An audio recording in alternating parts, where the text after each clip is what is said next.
ये लद्दाख के मुद्दों को, लद्दाख के इश्यूज को लेके दिल्ली तक चल के आए हैं। उस सारे यात्रियों को मैं सलाम करता हूँ, उनका शुक्रिया अदा करता हूँ और ये मैं कहना चाहता हूँ कि सालों साल जो आपके इस कुर्बानियों को लद्दाख जो याद रखा जाएगा। आज का इस प्रेस कॉन्फ्रेंस हमने यहाँ पे किस लिए रखी है और इस प्रेस कॉन्फ्रेंस के जरिए हम क्या मैसेज देना चाहते हैं उस पर तफसीलन सोनम वांगचुक जी आप लोग के सामने रखेंगे। आगे का जो भी प्रोग्राम होगा वो सोनम वांगचुक जी आप लोग के सामने रखेंगे।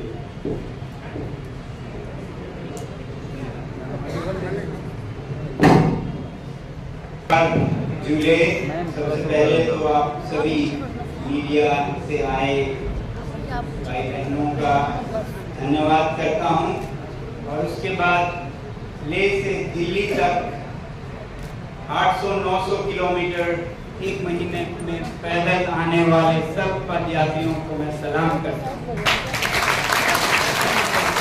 इन पदयात्रियों में बहुत से लोग हैं जो 80 से भी ऊपर की उम्र के हैं और चल के आए, 70 से ऊपर बहुत हैं।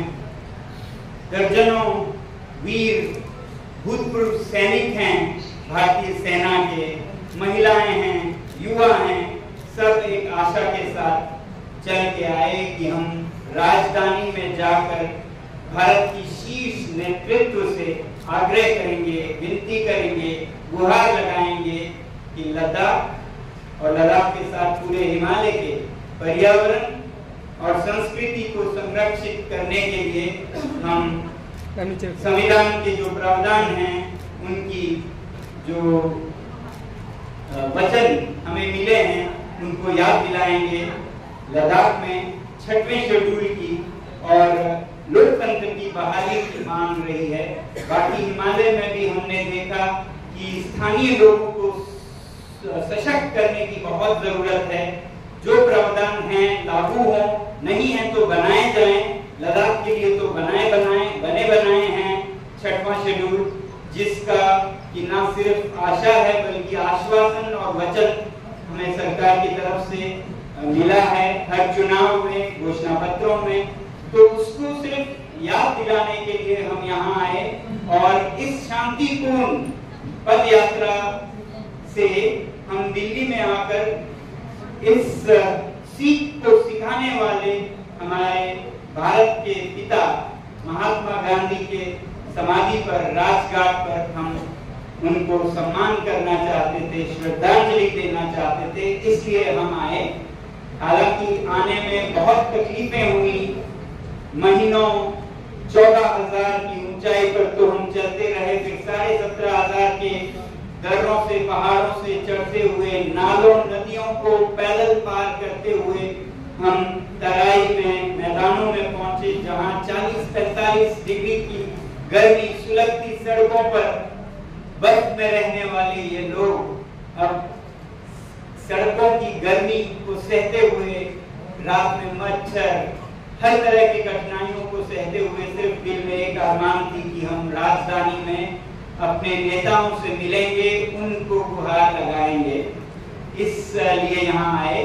मगर आप लोगों को जैसे पता है 2 दिन हमें हिरासत में रखा गया। उसका हमें गिला शिकवा नहीं है, बल्कि उससे हमारा संदेश और दूर तक पहुंचा। तो हमारी सिर्फ ये मांग थी कि हमें 2 चीजें पूरी कीजिए। एक तो हमें किसी भी तरह राजघाट पर बापू के समाधि पर पहुंचना ही है, दूसरा हमें भारत के शीर्ष नेताओं से मिलना ही है। तो राजघाट तक तो हमें पहुंचाया गया, उसके लिए हम धन्यवाद कहते हैं। और शीर्ष नेताओं से जो मिलने की बात है उसके लिए हमने विनती लगभग 10 दिन पहले ही दे रखी थी। राष्ट्रपति महोदय से भी, प्रधानमंत्री जी के दफ्तर से भी और गृह मंत्रालय में भी गृह मंत्री जी से मिलने के लिए, ताकि ये जो 150 लोग पैदल आए वो अपने प्रिय नेताओं से मिल सके और अपनी विनती कर सकें। मगर दुख की बात ये रही कि हमें मिलने का अवसर तो नहीं मिला, मगर एक आश्वासन दिया गया गृह मंत्रालय की तरफ से कि बहुत ही जल्द आपको मिलाया जाएगा। फिर उसके बाद ये आश्वासन दिया गया कि मिलाने की तो समय नहीं मिल रहा है, मगर हम आपको एक अपॉइंटमेंट तारीख जरूर देंगे आज 4 तारीख को शाम के 5 बजे तक। वैसे तो हमें नहीं समझ आता कि 10-12 दिन पहले से विनती की गई अपॉइंटमेंट के लिए, एक समय के लिए, इन लोगों के लिए जो 150 लोग बड़े बूढ़े महीना पैदल चलकर पैरों में छाले, बदन में तरह तरह की दिक्कतें, सूरज की गर्मी से जले हुए चेहरों के साथ जो आए, हमें उम्मीद थी कि उनके साथ हमारे नेता जरूर मिलेंगे, क्योंकि भारत एक लोकतंत्र है, सबसे बड़े लोकतंत्र है दुनिया की। तो हम पिछले 2 दिनों में सांस थम कर उम्मीद में बैठे थे कि हमें ये तारीख दी जाएगी जब हम अपने नेताओं से मिल पाएंगे, प्रधानमंत्री जी से मिल पाएंगे। हमारी यही उम्मीद थी कि उनके सामने हम फिर एक बार लद्दाख के मुद्दे को रखें, याद दिलाएं, उनको हम लद्दाख का खतक चढ़ाएं और हम खुशी खुशी वापस जाएं। तो राजघाट पर जब हमें ले जाया गया और यह आश्वासन भी दिया गया, तो जो अनशन हमने शुरू की थी हिरासत में 30 तारीख के रात को ही जब हम दिल्ली के सीमा में आए, तो वो अनशन 48 घंटों के बाद राजघाट पर हमने तोड़ा, क्योंकि इतने सारे बड़े बूढ़े महिलाएं थी जिनमें से कई बीमार थे। तो हमने इस आश्वासन पर ये तोड़ा कि हमें अगले 2 दिनों में शीर्ष नेताओं से मिलने की तारीख भी मिलेगी, और उसके बाद हम इंतजार करने लगे, मगर आज शाम तक भी ऐसा कोई तारीख नहीं मिला।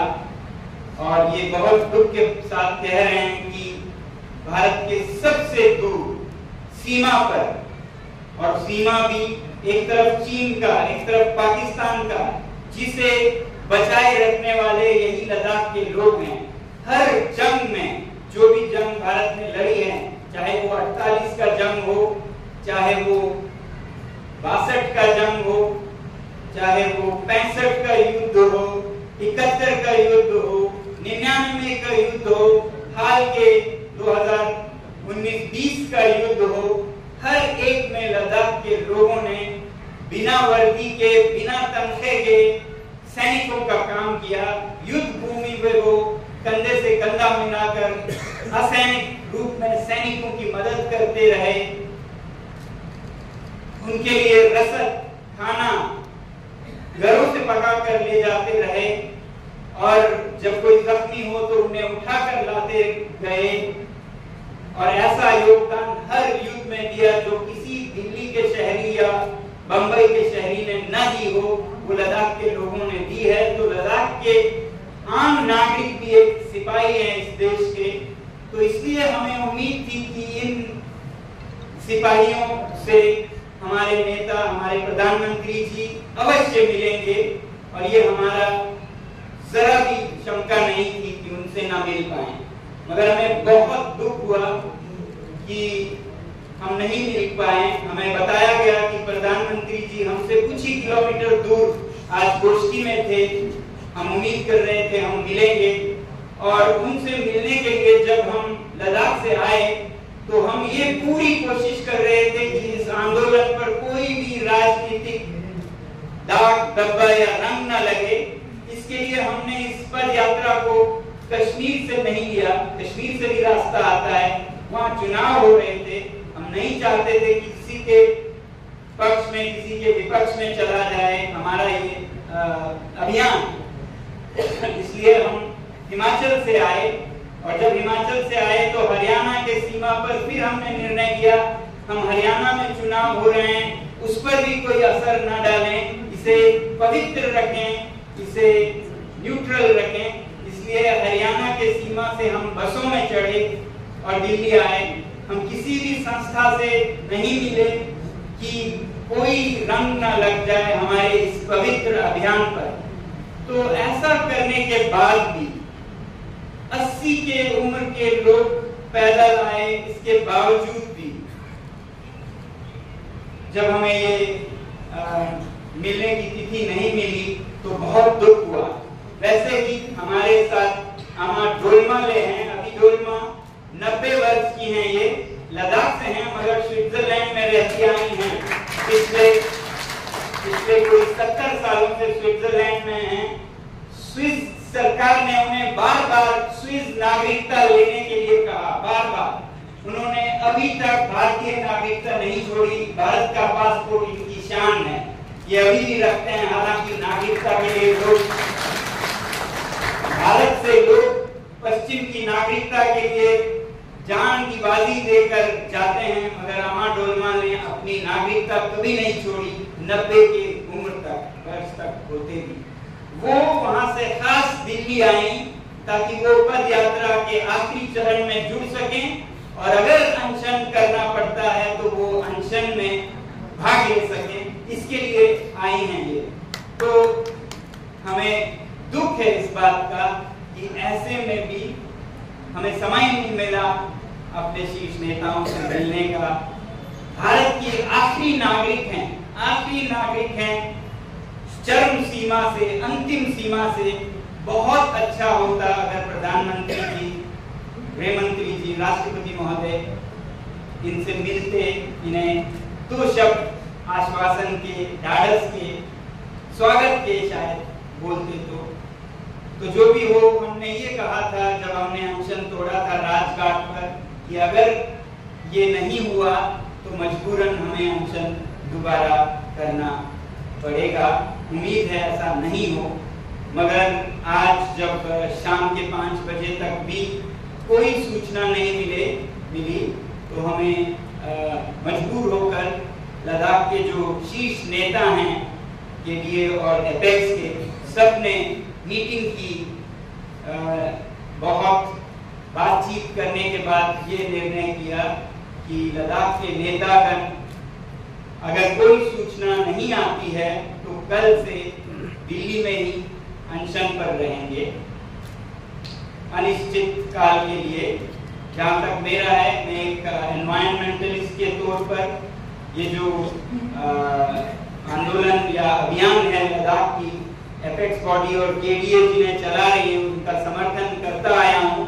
तो उसी हिसाब से मैं फिर आप लोगों के साथ, आप लोगों के मदद के लिए इस अनशन में बैठूंगा, ऐसा हमने बताया था। तो अगर ऐसी कोई तारीख नहीं मिलती है तो कल से हम अनशन पर बैठने पर मजबूर होंगे। हमारे नेता, हमारे जो भी वॉलंटियर्स हैं लद्दाख के या फिर कहीं के भी जो लद्दाख के इस मुद्दे का समर्थन करते हैं, पर्यावरण के, हिमालय के मुद्दे का समर्थन करते हैं, हम स्वागत करते हैं। तो इस अनशन के लिए हम जगह की भी सरकार से मांग कर रहे हैं।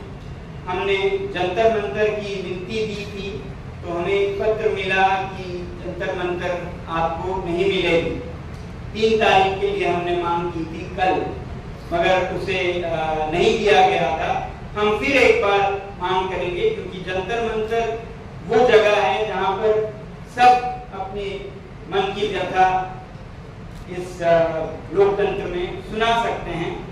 तो अगर नहीं मिलता है जंतर मंतर जहां होनी चाहिए, पिछले बार की तरह अगर नहीं दिया जाता है तो हम मजबूर होकर फिर किसी भी और जगह पे जो भी संस्था, जो भी दल या समूह हमें अपना जगह दे वहां करने पे मजबूर होंगे। और इसमें कोई भी संस्था, कोई भी दल हो सकते हैं, राजनीतिक दल हो या जैसे भी समुदाय दल हो, वो जहां जगह देंगे हम वहां ये अनशन शुरू करेंगे। अभी भी उम्मीद है कि इस पर कुछ पहल होगी और हमें ये ना करना पड़े और खुशी खुशी सब घर जा पाएंगे हम। मगर अगर ऐसा नहीं हुआ तो कल से लद्दाख के नेतागण और जो भी वॉलंटियर्स आए, लद्दाख से हो या ना हो, हम ये अनशन शुरू करेंगे। ये आप लोगों को बताना था। तो इसी बात के लिए और आप लोगों को जो पद यात्री थे जिनमें से बहुत वापस जा रहे हैं, तो उनसे मिलाने के लिए ये हमने गोष्ठी रखी थी। आप सबका फिर एक बार यहाँ आने के लिए धन्यवाद, हमारा ये संदेश लोगों तक पहुँचाने के लिए। तो धन्यवाद। तो आपसे बहुत पूछते हैं कि किन मांगों के लिए, किन मुद्दों के लिए ये पद यात्रा हुई या ये अनशन होगा या प्रधानमंत्री जी से हम मिलने वाले थे, तो क्यों?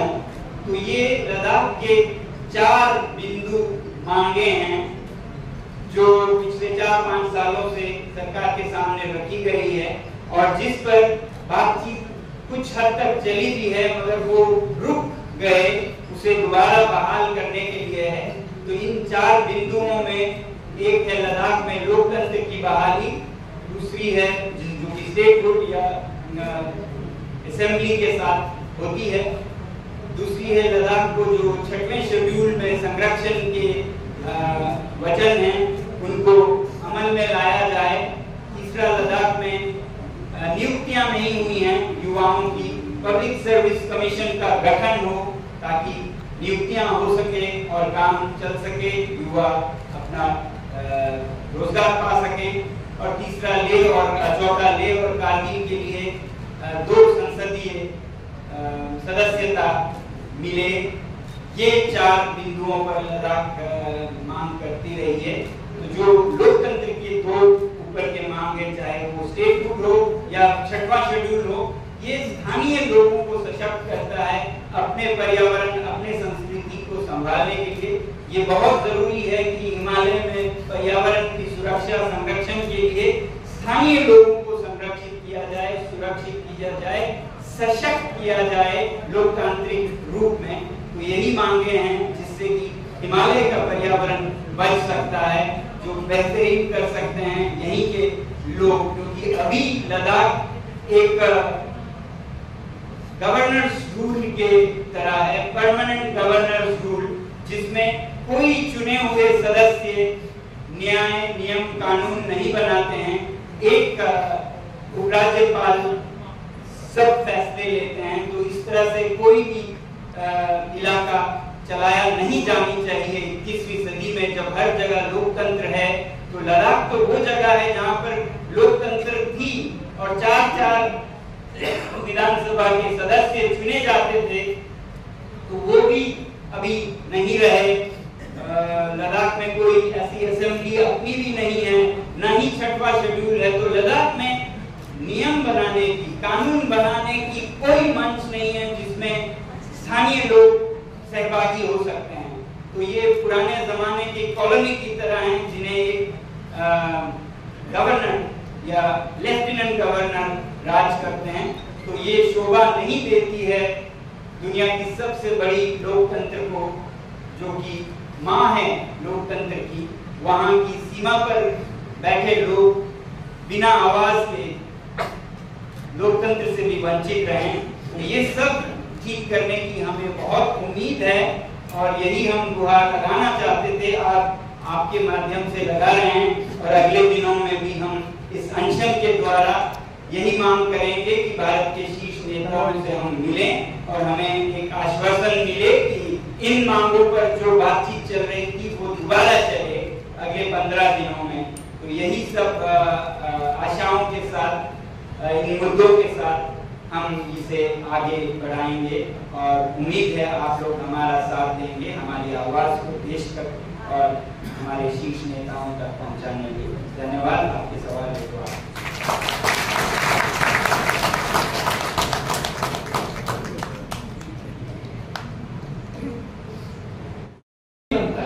तो Jammu Kashmir public service commission, जिस तरह हमारा जम्मू कश्मीर लद्दाख हाई कोर्ट है, उसी तर्ज पे, क्योंकि हाई कोर्ट का जितना भी रिक्रूटमेंट होता है वो जेकेपीएससी के थ्रू भी होता है।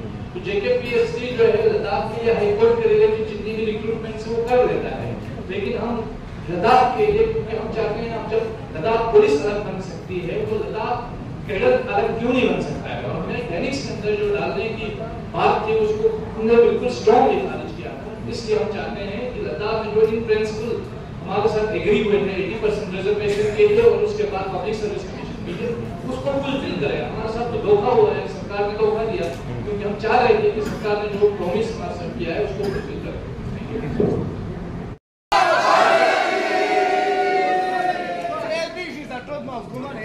One, two, three, go!